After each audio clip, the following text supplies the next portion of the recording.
We are live. Going to Instagram.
Welcome back. Welcome back. Welcome back. Welcome back. Welcome back. If you don't already know, this is the One More Round live chat, and I'm your host, Gaff. If you don't already know, I'm here to bring you MMA news, boxing news, picks, tips, tricks, parlays, all that shit. Again, if you've seen me before, it's probably been on the main card minute or this here channel right here, maybe even on Morning Combat. But main card minute is where we do our full card and main card watch alongs. We also do a couple little other things, little bet breakdowns, stuff like that. And then One More Round fights right here is where you're going to see news, picks, parlays, all that every week. I also do the simulations for the UFC events before they happen. And yes, my simulations are highly fucking accurate. Go check out the last one. It almost hit 3 for 3. So yeah. So please like and subscribe. Again, also on social, YouTube, Instagram, TikTok, Twitch, all that. Please follow. It's a little different on X. It's One More Round F8. One More Round fights was too long. Fuck you, X. Fuck you, Twitter. Fuck you, Elon. Anyways, shout out to the email, onemoreroundfights@gmail.com. Please, if you make any money off the picks I gave you, if you tailed, send it in. I want to see how much you won. I want to show you off. I want to show you off to the world. Okay? So if you won, please send those wins in to onemoreroundfights@gmail.com. And shout out to our sponsor, W.GG. Use promo code One More Round for 10% off. Yes. Let's get into it. You guys already know what happened this weekend. My hero is no more. Let's get into it. Imavov. Nasruddin Imavov knocks out Israel Adesanya round 2. Round 2. Izzy was looking good, man. Izzy was looking good. Round 1 was his. Round 1 was Izzy's. He was pumping that jab. He was landing them leg kicks. He was evading smartly. He was eating some leg kicks here and there, but I mean, it's a fight. You're going to get hit. So I gave the round 1 completely to Israel Adesanya. He was in full control, looking good. If he had 4 more rounds of that after it, unanimous decision. But as we know, this game MMA, yeah. The thrill and the agony, Israel says, because that round 2 starts off decent. Little foul happens. So Goddard steps in. He says, do you want to take some time? Izzy says, nah, I'm good. Immediately, when I saw this, I'm like, wait a second, I saw this before. And I was trying to think of when I saw it. And then I was like, oh, shit. It was Jamal Hill versus Alex Pereira. And the guy that said the foul was good and kept going got the win. So I'm like, oh, maybe this. Nope. It's not what happened. Because the guy that got the foul pushed on. Izzy said, I'm good to go. Nasruddin Imavov pushed on with a big right hook over the top. Lands right on Israel's chin. Knocks him down right into the fence. Couple more left strikes from Nasruddin Imavov. Referee Mark Goddard forced to step in, save Israel Adesanya. Fight over, round 2. Nasruddin Imavov TKOs Israel Adesanya. 30 seconds, round 2. Wow. Nasruddin Imavov making a statement in his last 3 fights, I'm sorry. Jared Cannonier, TKO. Easy decision win over Brendan Allen. Unanimous.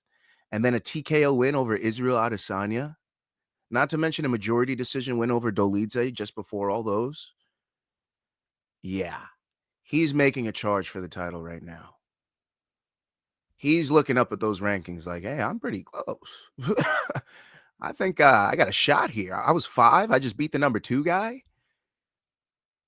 Come Monday, maybe Tuesday, we should see Nasruddin Imavov in that number 2 spot in the UFC middleweight rankings.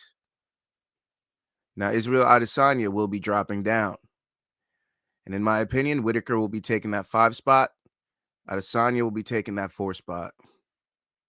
Unless they decide to move Caio Barajo into the top 5 and move them down to 6 and 7. I see Strickland number 1, Nasruddin Imavov number 2, Khamzat Chimaev, number 3. Israel Adesanya, number 4. Whitaker, number 5. Caio Borralho, number 6. Now, it could be Caio Borralho, number 4. Israel Adesanya, number 5. Robert Whitaker, number 6.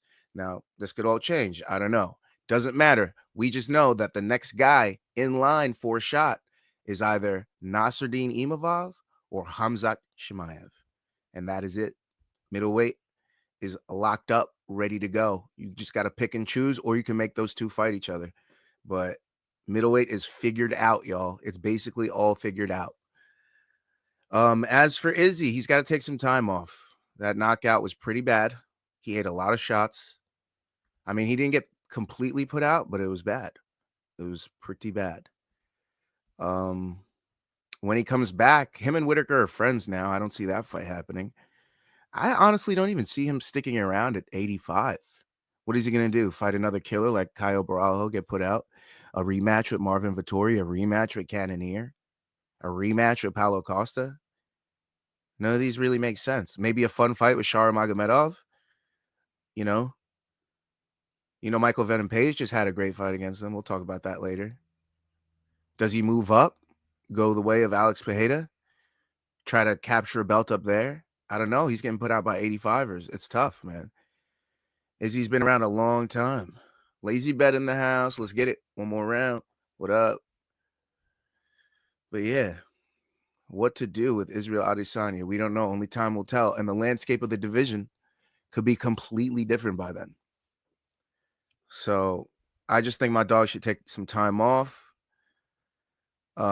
Enjoy life. Enjoy the riches and the spoils, the fruits of his labor. And just let the universe figure itself out. But middleweight's going to be fun in this 2025. I can't wait to see what goes down.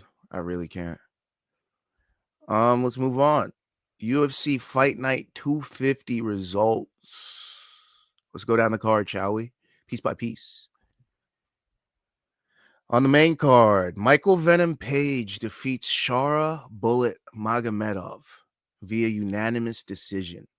30-27, 30-27, 29-28.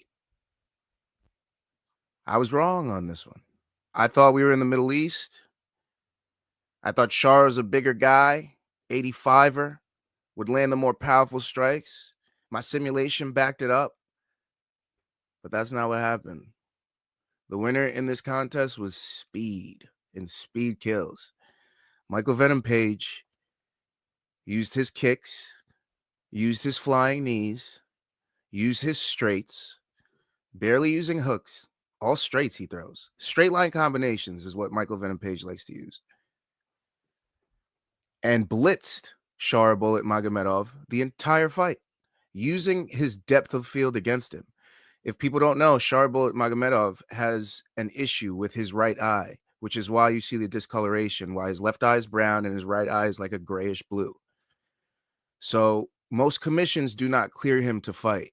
This is why we see him fight in Saudi Arabia a lot. Michael Venom Page probably saw this, says, a depth of field fighter at a deficit cannot beat me. Calls him out on X, Twitter, Instagram, all that. Gets the fight and proceeds to make the fight look easy and dominate this man almost completely until he was on his back at the end of round 3. So Michael Venom Page puts on a fantastic performance. Robert Thomas in the house. What up, gang? What's going on, Rob? What a win for Michael Venom Page. Bounces back after that Ian Gary loss. I mean, style points on 10. The smaller, quicker guy can beat the bigger, stronger guy in striking. Michael Venom Page just proved that. Now, maybe you have to have a deficit of depth of field. But shit, he still proved it. Michael Venom Page is that dude. He can be fun anywhere, 70, 85. He just came into the UFC and took Kevin Holland's spot. Kevin Holland, no more. Michael Venom Page came in, first fight of his UFC career, said, Kevin Holland, I'm going to fight you for your spot as the fun guy. And he won. And then he went on to fight Ian Machado Gary in a fun fight. He ended up losing, but then he takes a fun fight at 85 with Shara Bullet, gets the win. Michael Venom Page, the sky's the limit. They can do a lot of things with this guy now. 170, 185, it don't matter. So I can't wait to see what they do with him next. I don't even know who to matchmake him. He's not ranked, is he? I don't think he is. Yeah, Michael Page not ranked anywhere. I'd love to see him against Michelle Pereira. That would be fun. He's going to be ranked after this at 85, right? He just beat the 85 guy. He beat Char Bullet, who's ranked number 14. I would rank him. Fuck it. So a Michelle Pereira fight for Michael Venom Page sounds fun.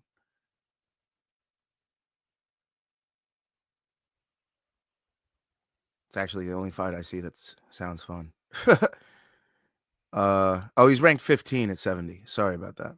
Michael Venom Page was previously unranked, but he's now ranked 15 at welterweight. So now he's going to be ranked 15 at both welterweight and middleweight. He is the new Kevin Holland. So at 70, what fun fights for Venom Page? Vicente Luque. I like that. He's friends with Stephen Wonderboy Thompson, so let's not even entertain that. What if he takes out Colby Covington? The build-up for that would be fun. Both guys have sharp tongues, so that would be fun to see them go at it. Pause.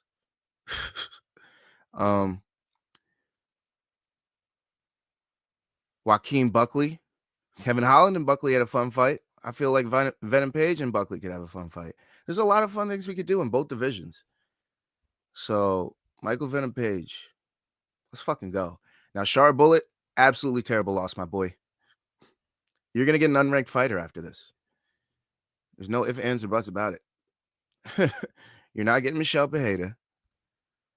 You're not getting Jack Hermanson. You're not getting Fluffy. You're not getting Paulo Costa.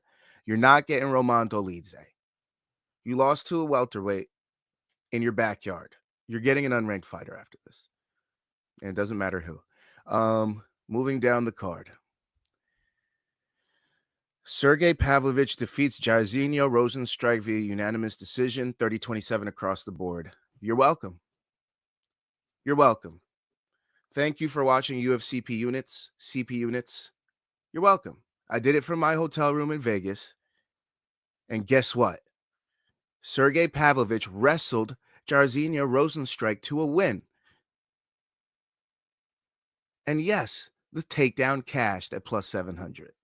And yes, the decision cashed at plus 900. And yes, I didn't get to put money on that. I didn't get to put my cash in because I was in the air, but it's all good. It is all good because the viewers won. And you're welcome for that. I was in the main card minute chat. I was seeing you guys place the bets. I'm glad you guys all made money on it. So it was still a win, and I'm happy. Tyler says, I truly think the heavyweight division right now, Shamil is somehow getting a title shot in about 2 years. Yeah, I could see that. He had a fantastic performance earlier on the card.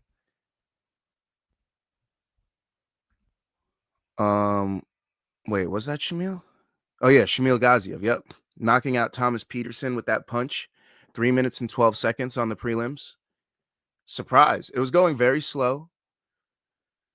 Very slow. Thomas Peterson using his speed, trying to get in there. Shamil Gaziev threatening with the takedowns, landing powerful strikes, and then out of nowhere lands the right straight that freezes Thomas Peterson and puts him to his back. Thomas Peterson pulls out his own mouthpiece. Ref stands over him, calls it off. What a fight. Well, what a fight, what a finish, I should say. Because Shamil Gaziev really showing he's got power in those hands. He's got power in those hands. The man has 9 wins by knockout. Of his 14 wins, 9 are by knockout. Okay? And he's only lost to Jairzinho Rozenstruik, who lost on the card earlier by knockout. But it was a retirement. So he was a little gassed. Let's attribute that to the gas tank. Okay? Lazy Bed says, D1 All-American Sergey, just like one more round fights Sim said. Yep, I told you guys. I told you. We simmed it up. My simulations are goated. Can we agree on that now? Through the 2 months of us doing these simulations, we've been pretty goddamn accurate. We got to take these fucking sims I do seriously. I'm giving out the free plays. I wouldn't be surprised if this is how the UFC makes their odds. They just plug in the fighters to the video game. Like, all right, what happens? Okay, that's the number one option for the fight then, you know? Moving down the card, Vinicius Oliveira defeats Said Nurmagomedov via unanimous decision, 29-28 across the board. It was a fun fight. Everybody had their moments. Nobody really loses their position after this fight. I could have seen it going either way. Vinicius Oliveira landing powerful strikes, Said getting the takedowns, taking the back, trying to threaten submissions. He was also landing crazy spinning back kicks and spinny shit the whole time, spinning back fists. You know, it was a fun striking and grappling affair. So Vinicius Oliveira and Said Nurmagomedov, go check that out. Azim, the Frenchman, defeats Mike Davis via unanimous decision, 30-27 across the board. Azim getting caught in a calf slicer at one point, as well as a head and arm choke. It was a crazy position. Go back and watch that fight as well. It was pretty fun to see. Yeah.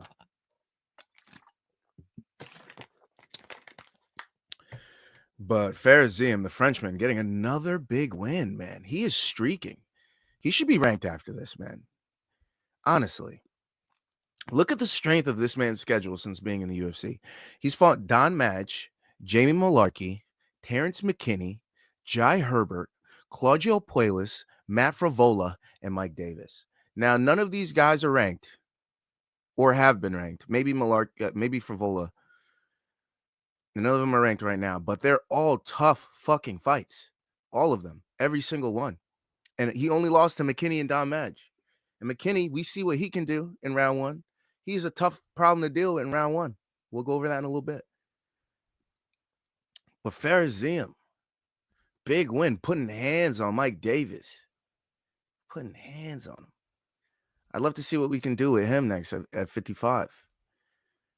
I would love to see a fight with him and Grant Dawson. Can Grant Dawson take him down and keep him there? Can Azim keep it on the feet, land some big strikes?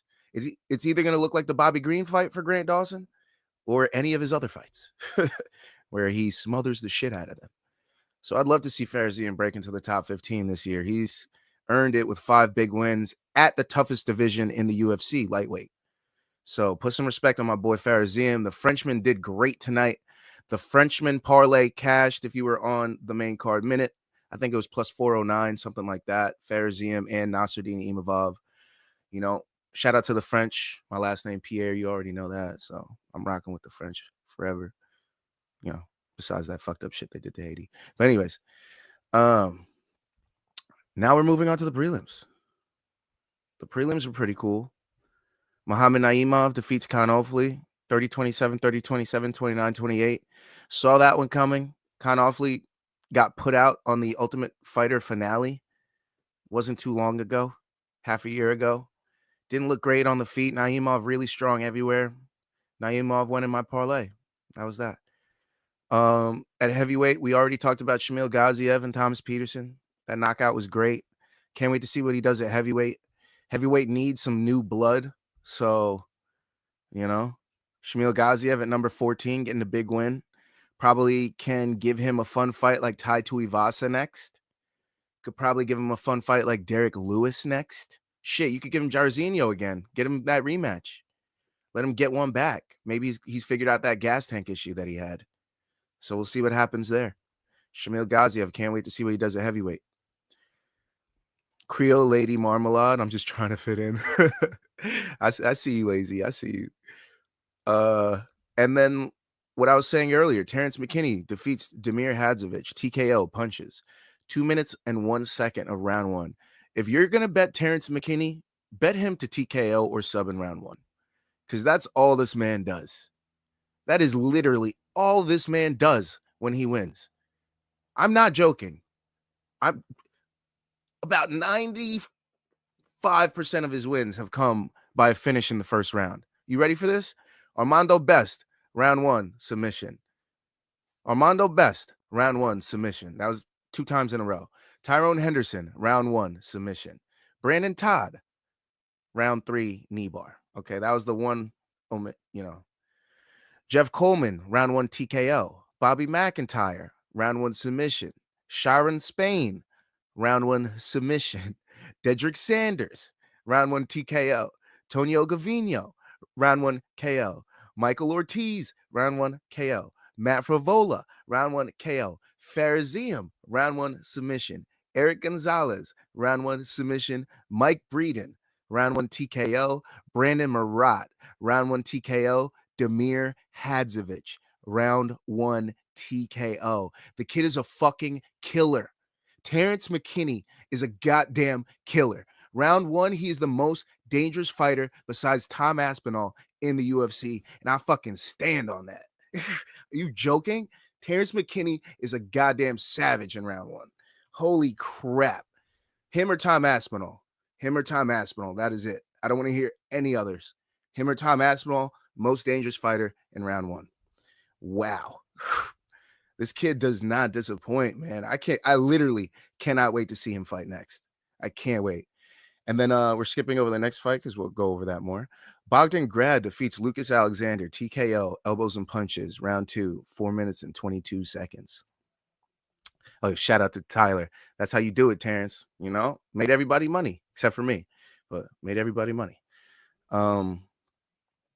And then, yeah, Lucas Alexander kind of shit the bed, a little, gas there a little bit. And then Bogdan Grad in round 2 just stood on top, landed his elbows for mount.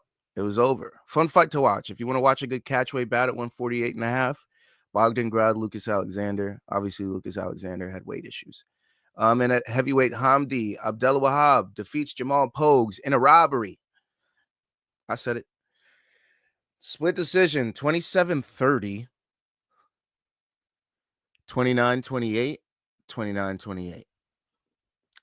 One judge gave it Jamal Pogues every single round, 27-30. Now, I didn't give him every single round, but I definitely thought Jamal Pogues was going to win this unanimously. I thought it was going to be 29-28 Pogues. But Hamdi apparently did enough on the judges' scorecards to get the split decision win. If you guys are wondering about the bonuses of the night, the fight of the night went to Vinicius Oliveira versus Said Nurmagomedov, each receiving $50,000 in bonuses. And the performance of the night bonuses went to the TKO finishes of Nasruddin Imavov and Bogdan Grad. So they each received $50,000 bonuses as well. Terrence greater than Bilal. I fuck with that, Tyler. I fuck with that. Robert Thomas spitting fire. I mean, I'm spitting facts. That's it. Post got done dirty. Hamdi got the home cooking. Yeah. Once I seen that lazy, I was like, yo, are we going to see some weird decisions all night? It honestly affected the way I bet, or the way I thought I was going to bet for the rest of the card. Because for the rest of the card, I was like, oh, is that what we're doing? Home cooking? So I was like, all right, maybe Damir Hadzovic is going to win. Shamil Ghazi is going to win. Naimov is going to win. Ziam's going to win. Saeed's going to win. Pavlovich is going to win. Sharbullet's going to win. Imavov's going to win. But as we know, a lot of upsets. A lot of surprises on the card there. But yeah, that completes my UFC Fight Night 250 results. Wait, you didn't talk about Jazz? I got you. This brings us to the fighter spotlight of the week, baby. And yes, she went in my parlays. And yes, she got the job done by decision like we expected her to. That's right. Fighter spotlight of the week goes to Jasmine Jasudavicius, spelled Jasudavicius. But yeah, Jasmine Jasudavicius gets a huge win over Mayra Bueno Silva. Let's talk about her. Now, Jasmine Jasudavicius does not have a nickname. Interesting. Let's give her one. I don't know what it is, but she trains at a Niagara Top team. She's been training there since 2016 till present, her entire career. And Niagara Top team is in St. Catharines, Ontario, Canada. That's actually where she was born and raised by her parents. Now, she's 35 years old right now, at flyweight. It's a little up there, so we really should start pushing her now with this big win streak that she has accumulated over the last couple years. But she's born March 1st, 1989, 5'7", 68-inch reach. She's 13-3, 2 KOs, 3 submission wins. Now, she was born in 1989, like I said, in St. Catharines, Ontario, Canada, to John and Rita Lianga. So her maiden name is Lianga. She grew up as the middle child with 2 other siblings. Now, she was an athlete when she was in school, but she never really kept up with anything besides that, right? So by chance, she runs into Chris Pickett in 2016, and she decides, you know what? MMA is kind of fun. I get to use my athletic skills. I get to beat up people, get some aggression out. I'm good at this grappling thing. Yeah, let me do it. So she meets Chris Pickett and she starts training. And then she starts taking amateur bouts in 2017. She goes 4-0. 4 wins, no losses. She took on Bridget Chase July 13th, 2019 at World Fighting Championships 109. And she wins the fight via rear naked choke in round 2. She got a taste for blood that fight. She was like, oh, yeah, I'm good at this. I think I can keep doing this. And guess what?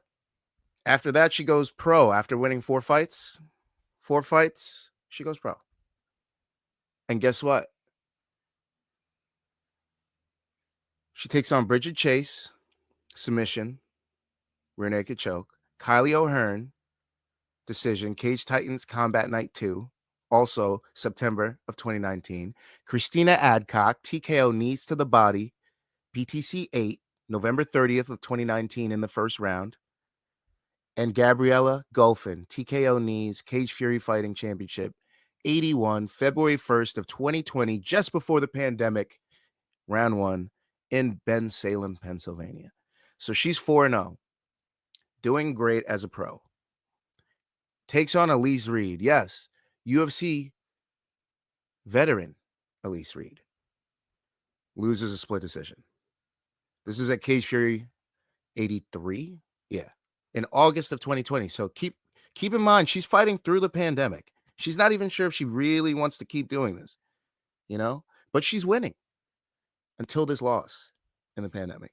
This came in Philadelphia, right? Then she goes back a whole 10 events later. So think about that time gap. August 13th of 2020, she doesn't fight again until March 12th of 2021. Now, we all know the pandemic happened. There was issues there, but she already fought in August. So let's ignore that fact. Takes on Ashley Dean, returns to flyweight. That bout against Elise Reed was at strawweight. So maybe the weight was an issue. Who knows? But she ended up losing that fight, goes back to flyweight to take on Ashley Dean, gets a unanimous decision win. Now she's feeling confident again. Now she's feeling like she can do this. Then she gets noticed by Dana White and gets a fight on Dana White's Contender Series 39 against Julia Polastri. This is September 14th of 2021, just about 6 months after her last fight in Cage Fury. And she gets the unanimous decision win. She's secured her UFC contract at this point. Now from here, Jasmine, doing really good. She's got a team of killers behind her, helping her get better every single day. Mike Malott is also on her team, keep in mind. And she's growing every day. She gets a fight against Kay Hansen. Now, we already know Kay Hansen, really tough. Also a UFC vet, obviously. I consider UFC vet anyone with like more than 2 or 3 fights in the UFC, not just 1 fight. So, yeah. So Kay Hansen beats up Kay Hansen. Kay Hansen, fan favorite. Everybody likes Kay Hansen. But she beats her up. Unanimous decision win at UFC 270. This is January 22nd of 2022. Now she gets the first loss of her UFC career, taking on Natalia Silva. Natalia Silva, very tough competition. She's ranked right now. She's number 5 at flyweight right now. So we will see that rematch in the future because she loses to Natalia Silva. Unanimous decision. This is on UFC on ESPN, Cater versus Emmett in June 18th of 2022. She loses to Natalia Silva, takes another fight about 8 months later against Gabriela Fernandez, gets a unanimous decision win, uses that same grappling marauder style that we've seen her use time and time again in the UFC. And then she gets a real tough matchup that everybody thinks she's going to lose against Miranda Maverick. And guess what? Jasmine Jasudavicius surprised the shit out of everybody at UFC 289 with a unanimous decision win over Miranda Maverick. What a win. That was at the time, that was the biggest feather in her cap. So then the UFC matches are up because that's June 10th of 2023. They match her up against Tracy Cortez, another ranked fighter, by the way. She's ranked 11th of flyweight, right above Jasmine Jasudavicius. Another rematch waiting for her. So I'd love to see that fight again. But Jasmine Jasudavicius takes on Tracy Cortez, loses unanimously. That was on UFC Fight Night, Grasso versus Shevchenko 2, when Shevchenko was robbed by that judge in round 5. Somehow calling Alexa Grasso a 10-8. That was crazy. But anyways, on that same night, she loses to Tracy Cortez. Then she starts this 4-fight win streak at UFC 297. Submission win over Priscilla Cachoeira, getting a performance of the night bonus. Anaconda choke. Nice little anaconda. Okay? It was supposed to be a flyweight bout, but Cachoeira had trouble making weight, so it was changed to a bantamweight bout. So Jasmine has fought at strawweight, flyweight, and bantamweight, essentially. But she wins the fight by the choke. And she sets a record in this fight, guys. I don't know if you know. They might have put it on a graphic on the fights yesterday. But Jasmine Jasudavicius sets a UFC record for the biggest strike differential in a women's bout by a margin of 326 to 26 total strikes. Now, I know it's Priscilla Cachoeira, the same girl that Valentina Shevchenko essentially did the same thing to. But yes, 326 to 26. She outstruck her by 300 strikes. That is a women's UFC record, Jasmine Jasudavicius. I wanted to make that a point in this fighter spotlight. And then she takes on Ariana Da Silva, as we know. And guess what? Oh, sorry, Fatima Klein gets a unanimous decision at UFC Namajunas versus Cortez. So she's fighting under the card of someone that she fought recently. And then she takes on Ariana Da Silva, gets another submission win with that Bravo choke. November 2nd of 2024. Performance of the night bonus again. A freaking again. Okay? And then we get the performance that we saw on Saturday night. Jasmine Jasudavicius put it on Mayra Bueno Silva. Frustrated the shit out of her. Mayra Bueno Silva was literally complaining to her corner, complaining to the ref, complaining to everybody because she literally couldn't get Jasmine Jasudavicius off her. Okay? She was landing strikes on her, taking her down, putting her in chokes, taking her back, switching positions. Jasmine was doing whatever the fuck she wanted on Saturday night. Made that unanimous decision so easy. Smoked her. Absolutely smoked her. And I can't wait to see if she gets the rematch against Tracy Cortez, the rematch against Natalia Silva, a new fight against a person like Viviana Araújo or Caitlin Chukagian / Sermonara, if you don't know who Sermonara is. So many fun fights for her. I can't wait. I literally can't wait to see what Jasmine does next because she's a fun fighter. Regardless of her style not getting finishes, she can get the choke. She's searching for the choke every time. So it's not like she's not searching for finishes. In her last 4 fights, 2 finishes. Okay? So though her record doesn't show that she has a lot of finishes on her in the grand scheme of things, she's on the way. And she's starting to put it together and put a lot of submission wins together. So I'm excited to see the fighter that she turns into. Hopefully age isn't a factor because 35 is kind of high, especially for women's flyweight. But Valentina's still kicking, still killing it. So I got plenty of faith in Jasmine Jasudavicius. So she's my fighter spotlight of the week. Enjoy. We'll see what happens. And yeah. We're about to get into some boxing, but let me get through these comments real quick. Robert Thomas says, is MBS cooked? She's so cooked. That gas tank is cooked. I mean, just think about it. When a fighter starts changing camps and doing all this stuff, It's never a good sign. It means they basically lost the plot and they're trying to figure out what the fuck they're doing anymore. And Mayra Bueno Silva, let's look at her last few fights.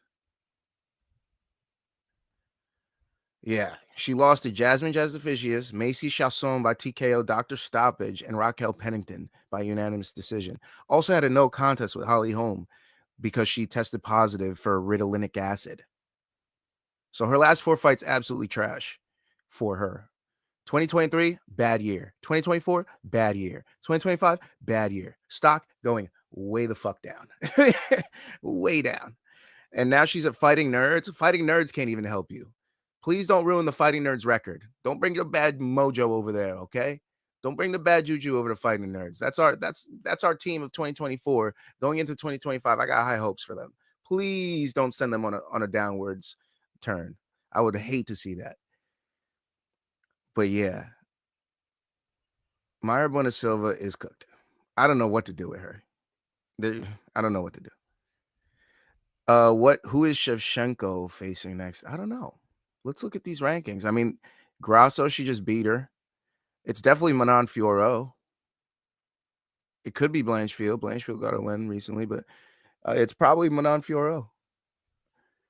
Shevchenko, Fiorot.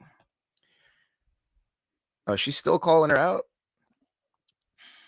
Yeah, I guess it's not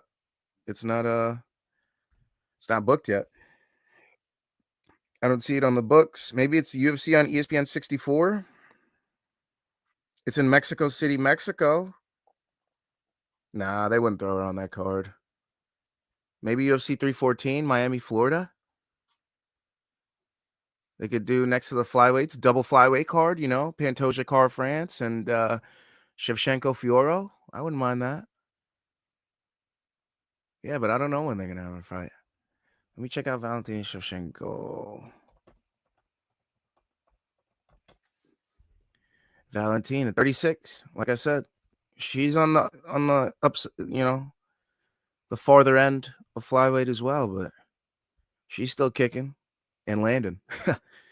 Well, little MMA joke, little MMA dad joke for you. But if we make her fight Grasso a 4th time in a row, I'll shoot myself. I swear I will. Please do not make me watch that fight for the 4th time in a row. I haven't seen her fight anybody else since 2022. Please make Valentina Shevchenko fight somebody besides Alexa Grasso. That is all I ask. I don't care if it's the fucking janitor. I don't care. Just not Alexa Grasso. All right, moving on.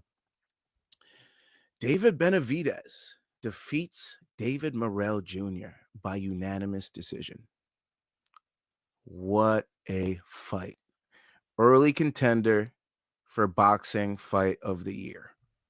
These boys did not like each other at the start, and it showed throughout the entire fight. Nobody willing to concede. Throwing strikes, uppercuts landing, body shots landing, Morrell dancing, Benavidez showboating, taunting. It was just a sight to see. If you guys want to watch a boxing fight that has everything, theatrics, a knockdown, some funny incidences, a point taken, interesting scorecards, bad blood, a cut early, surprise rounds, everything. This fight had everything. Benavidez puts on a masterful performance, I must say. Now, he did get dropped in round 11. He eats a big right hand from Morrell, loses his balance on his feet, tries to balance with both of his gloves on the mat, and it didn't work out because the ref calls knockdown, gives him a count. Now, that round would have been a 10-8 if it weren't for Morrell punching Benavidez late at the end of the round, landing destructively, and forcing the referee to deduct a point, essentially making that just a 10-9 round. Now, in the grand scheme of things, it didn't really matter because it was a unanimous decision anyway by more than 2 points. So it was whatever. But yeah, Benavidez suffers only the 2nd knockdown of his career, and Morrell does it to him. Now, Morrell showing he is serious with his power. I don't think either fighter really lost this fight. It was a fun fight. Both showed respect to each other at the end, taking each other's mouthpieces out, showing love, giving each other hugs at the end, because it was a war. There is no way in hell, as a human being, you can go to war with someone for 36 minutes and not have respect for them afterwards. Now, if you knock them out, yeah, it's easy to not have respect. You're like, yeah, motherfucker, I told you. But if they stood toe-to-toe with you for 36 minutes and even knocked you down, man, you got to show that person respect. And that's what both of them did. And that showed the fighting spirit and what we like to exemplify in MMA and boxing. So that was great to see. I'm glad the bad blood, whether it was fake or real, I'm glad it was over at the end of the fight. And the right guy won in the end, and it was David Benavidez. Now, David Benavidez just set himself up because this was a title eliminator, essentially. The winner of this fight should be taking on the winner of Artur Beterbiev and Dmitry Bivol 2, going down, I think, February 22nd?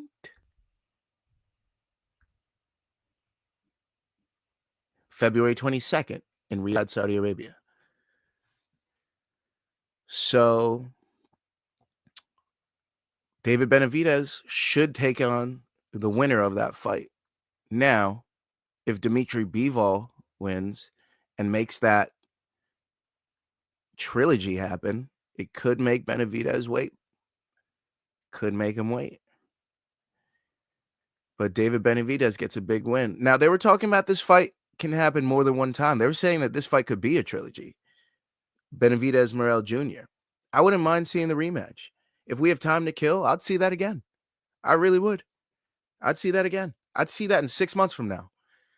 That was a fun-ass fight. Now, we should let that fight have the year and maybe do this in 2026. I know. I'm getting ahead of myself here because we just saw it. Let's not make this like Valentina Shevchenko and Alexa Grasso. But this was a fun fight, and I don't think anybody would be disappointed if they booked it again. These boys are 170ers now, you know? And I'm excited to see what happens. Now, elsewhere on the card, let's just go over the other outcomes. Stephen Fulton Jr. defeats Brandon Figueroa. Unanimous decision. That was for the WBC featherweight title. 116, 112, 116, 112, 117, 111. Pretty unanimously. Oh, let me go over the scorecards for Benavidez and Morrell real quick. I don't think I mentioned them. It was for the interim WBC and WBA regular light heavyweight titles. The scorecard was 115, 111, 115, 111, 118, 108. That one scares me a little bit. But anyways, yeah, so Stephen Fulton Jr. gets a big win. Stephen Fulton Jr. beat him the first time. Styles make fights. We already know that in boxing and MMA, which is why it was weird to see him as the dog in this fight. And I thought it was easy money. I did. It was in the parlay. Stephen Fulton Jr., decision. That's my boy. Cool boy Steph. Scooter. Always shows love to us every fight week that we're there. I got to put some respect on him. He had to go in my parlay. I almost went with the general public. I was like, no, they're going to make Figueroa win and we'll get a trilogy. And I was like, no. I'm rolling with my boy. I'm rolling with my dog. And guess what? Worked out. We got the win. Now let's talk about his jean shorts and Tim's combo in the ring. My Lord. What a fan. I think my favorite fight outfit of all time. That's number one. Stephen Fulton against Brandon Figueroa, number two. In the jean shorts and Tim's combo? Are you joking? Style points on 1,000. That's crazy. I need that. Yo, I low-key, if he could sell those online, I might buy those. Both the boxing shoes and the shorts. I might buy them. Like, not even a joke. Isaac Cruz defeats Angel Fierro via unanimous decision. 98-92, 97-93, 96-94. This was a fun fight, too. Nobody getting knocked down, but these boys went at it. They went forehead to forehead a lot of times in this fight, just winging uppercuts and hooks.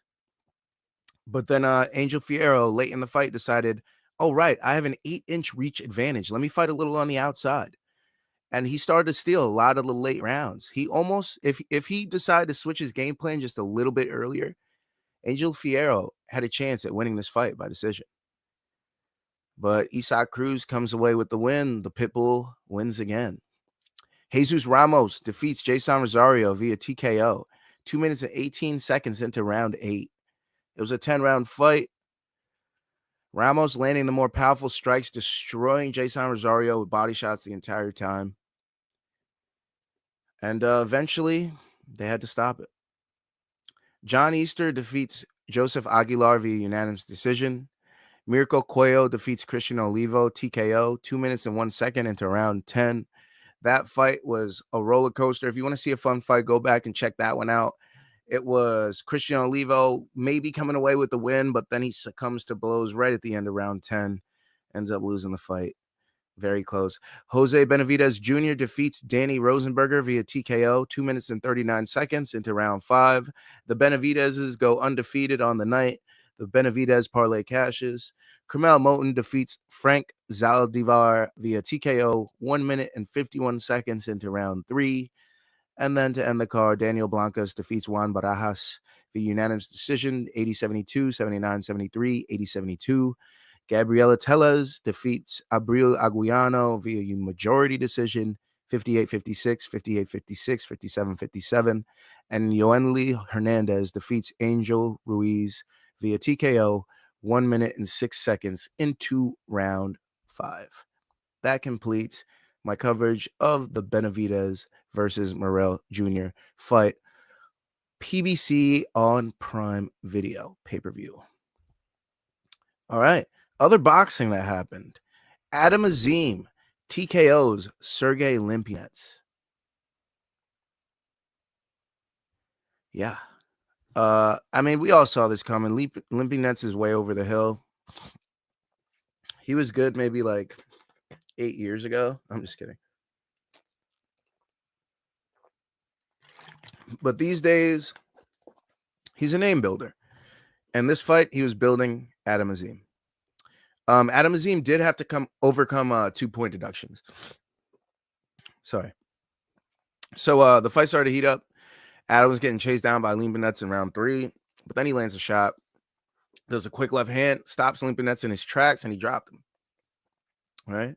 Then he was becoming more comfortable as the fight, went on. He was landing combos, lands a nice little right uppercut, hurts Lipinets again, but then, we had some issues.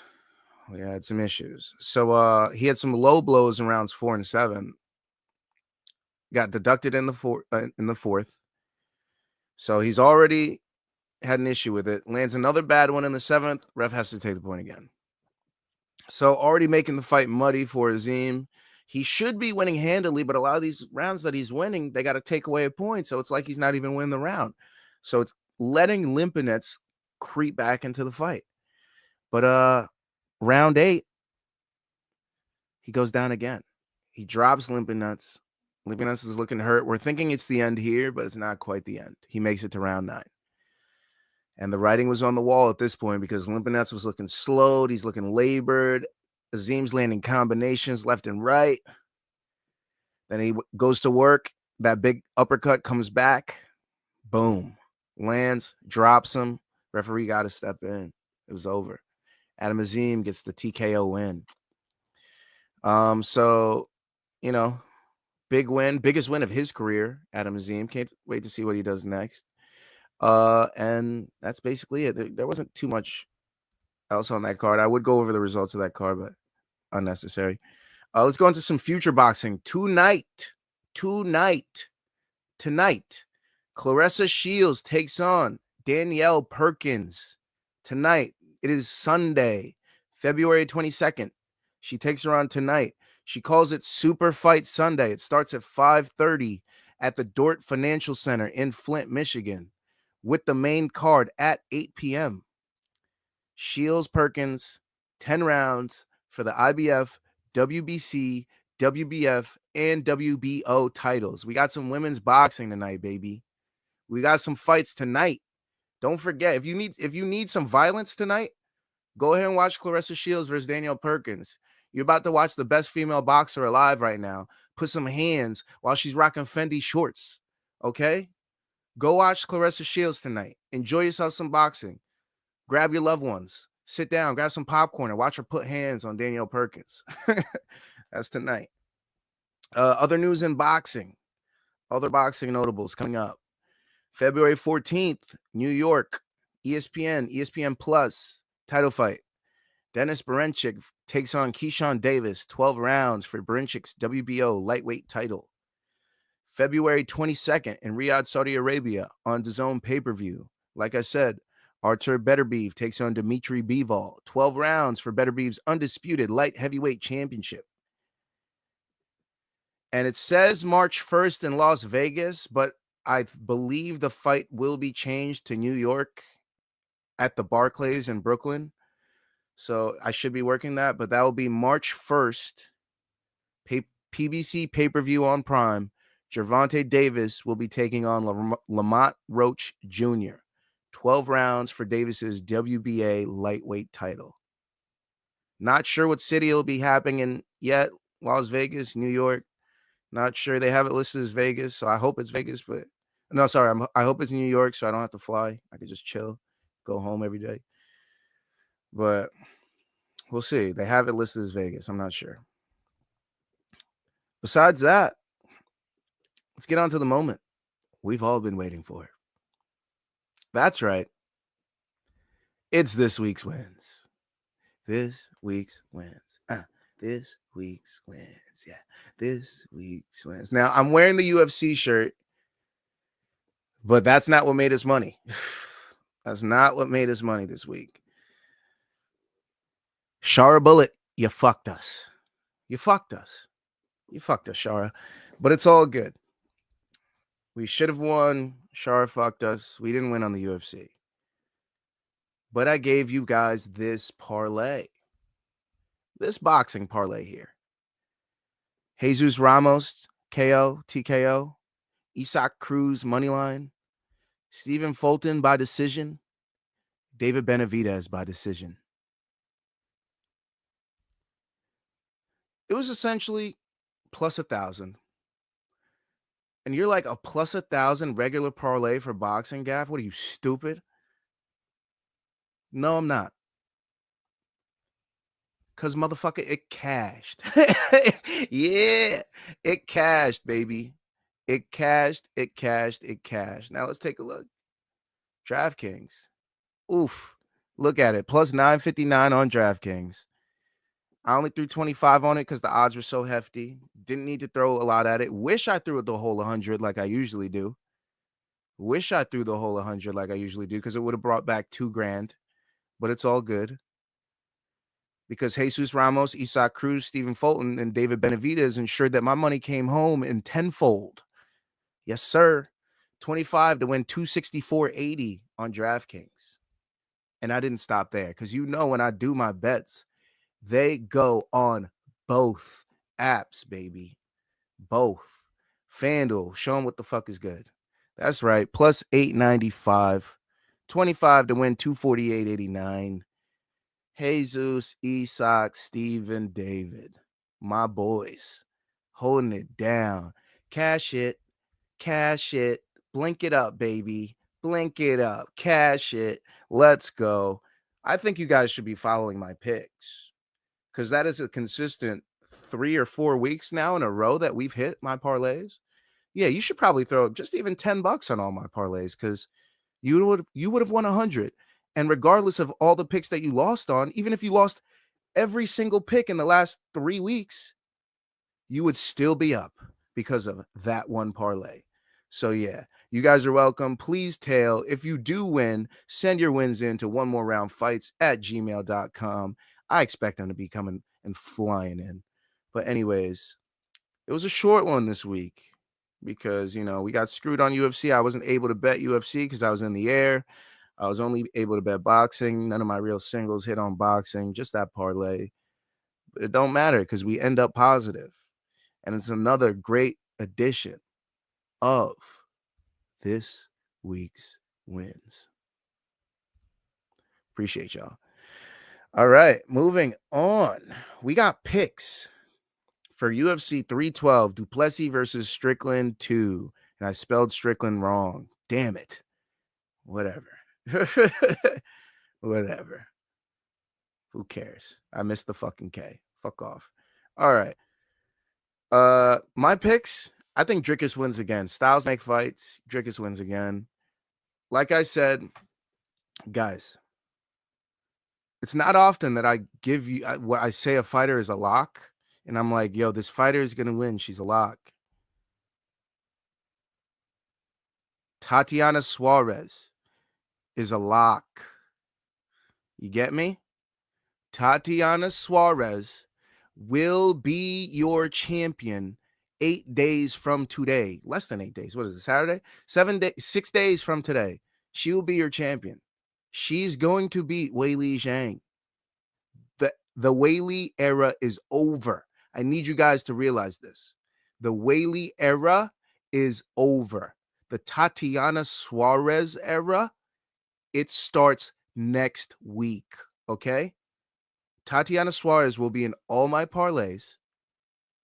Tatiana Suarez will have a fat single on her. Tatiana Suarez will be our champ. Now, I can't wait till she loses and you guys clip this shit for like weeks and weeks and weeks. But I'm telling you,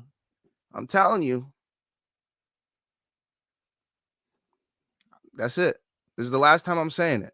This is the last time till Saturday I'm going to say it. We're going to watch the simulation too. Pull up on Friday. Pull up. UFC units. Pull up. Because you're about to see what's going to happen. You know my shit's accurate. Also, Alexandre Topuria. He's going to be going in my parlays for sure. And you know my boy Jack Jenkins. You already know Jack Jenkins with them big old hands going in my parlay. Are you crazy? Jack Jenkins got bricks for hands, bro. Come on. Jack Jenkins coming away with the win. Who's he fighting? He's fighting Gabriel Santos. Oh, actually, that's a tough fight. I still got Jack Jenkins. Jack Jenkins in his backyard? Are you kidding me? I can't wait to see the parlays Luke puts together because the Aussie parlay, I'm probably going to be rocking with that one. But yeah, Tatiana Suarez is going to be my pick. She's going to be the champ. I believe wholeheartedly. I don't think Weili says she's stronger than her. Tatiana Suarez is basically a 20-time wrestling champion. If she decides to wrestle or go to the ground with Tatiana Suarez, the fight's over. It's over. Okay? It needs to stay on the feet for Weili Zhang to even have a chance. And that's saying a lot for 25 minutes. So yeah, those are my picks for the weekend. And that does it for me. That's the end of the show, yo. I'm out this piece. Go enjoy basketball. Go enjoy football. Go enjoy everything. I don't care. Again, follow on social. Please scan the QR code below. Main card minute. One more round fights. You already know. Follow the social. YouTube, Instagram, TikTok, Twitch, X, all that. Send your wins into one more round fights at gmail.com. And shout out to our sponsor, W.GG. Use promo code one more round for 10% off. Yeah, where the other sponsors at, though?